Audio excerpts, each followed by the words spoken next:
Le début du 19e siècle est marqué par le début de la révolution industrielle, entraînant une réelle transformation de la société.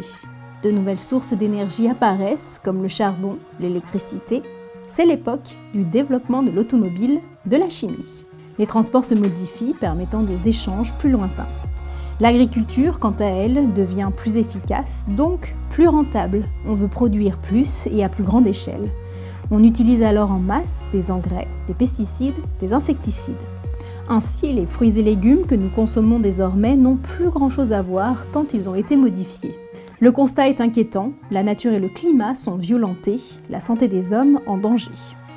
Pourtant, nos ancêtres étaient des chasseurs-cueilleurs évoluant en petits groupes.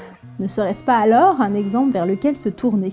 Biotélé va à la rencontre des acteurs du changement afin de leur donner la parole. Plusieurs d'entre eux sont témoins du nouveau changement des consommateurs, l'envie de se tourner vers un commerce local et bio. Il y a de plus en plus de producteurs locaux, les gens sont réceptifs. Je pense qu'avec la période aussi du confinement, on s'est rendu compte qu'il n'y avait rien de plus important qu'effectivement pouvoir se fournir au niveau local et donc de soutenir les producteurs locaux. Et c'est vrai que l'urbain, que ce soit le Lyonnais, la personne qui habite à Grenoble ou à Annecy, je ne sais trop quoi, il suffit qu'il fasse 30 km pour se retrouver dans le Beaujolais, par exemple. Il suffit de faire 1 heure de route pour trouver un producteur. Et puis les producteurs ont aussi beaucoup de facilité à venir vers l'urbain, parce que AMAP, parce que marché de producteurs, parce que boutique de producteurs. Donc c'est assez facile. On a de plus en plus de consommateurs qui se retournent vers les petits producteurs et les producteurs bio, bien sûr. C'est vrai que les gens ils se rendent compte qu'il va falloir quand même faire quelque chose pour la planète et puis pour nos enfants, parce que bon, pour moi personnellement c'est trop tard, mais bon, pour nos enfants, c'est vrai, pour notre planète, il va falloir qu'on avance encore plus vite. Mais il y a un engouement, il y a un retour sur la consommation en bio. Donc du coup, comme il y a profusion de produits de qualité non industriels, qui sont faciles à acquérir de la part de l'urbain, en fait, il y a une prise de conscience en disant c'est quand même vachement meilleur. Et puis il y a une confrontation à la réalité de dire et c'est pas forcément plus cher. Parce que quand on dit oui, en supermarché, le produit Danone, il est bien moins cher que le produit du producteur. Oui, au supermarché. Mais parce que le supermarché s'est gavé entre le producteur et le rayon. Mais si on va directement chez le producteur, c'est parfois moins cher. Au-delà du prix, les consommateurs sont désireux de renouer le contact, de discuter, obtenir de l'information, la vraie. Et cela n'est possible qu'en échangeant avec les producteurs locaux. Quand tu vas vers du local, il y a toujours ce côté humain. Tu as la personne, soit qui l'a transformée, soit qui l'a produite, soit c'est un revendeur mais qui est convaincu parce qu'il aime travailler avec ses producteurs, alors il t'explique qui est derrière le produit, puis il y a de l'échange. On a besoin de communiquer, on a besoin d'échanger, et puis l'information. On a besoin d'information.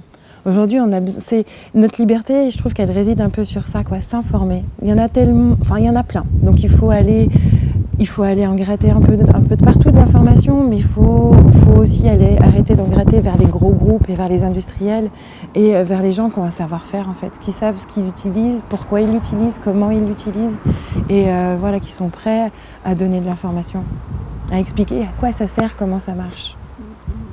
Qu'est-ce qu'on peut faire, pourquoi il ne faut pas faire ça, moi j'aime pas les il faut faire et il faut pas faire, on est libre, chacun fait ce qu'il veut.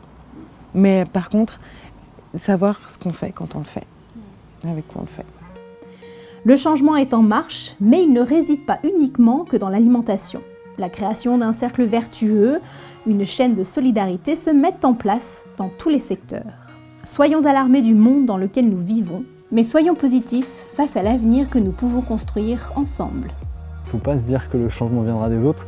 Par contre, on se rend compte aussi qu'à partir du moment où on initie le changement à un endroit, tout ce qui est changement dans l'environnement proche est quasiment immédiatement connecté et c'est plus facile de faire des ponts. Et si moi aujourd'hui je suis houblonnier ici, je suis en train de me connecter plus facilement avec quelqu'un qui va faire de l'élevage ou un maraîcher. Il y a des choses qui se font et il faut en profiter et en tout cas en les faisant, on se rend compte qu'on arrive à aller tous plus loin, plus fort et il y a un effet de masse collectif qui est en tout cas plaisant de l'intérieur à vivre, quoi.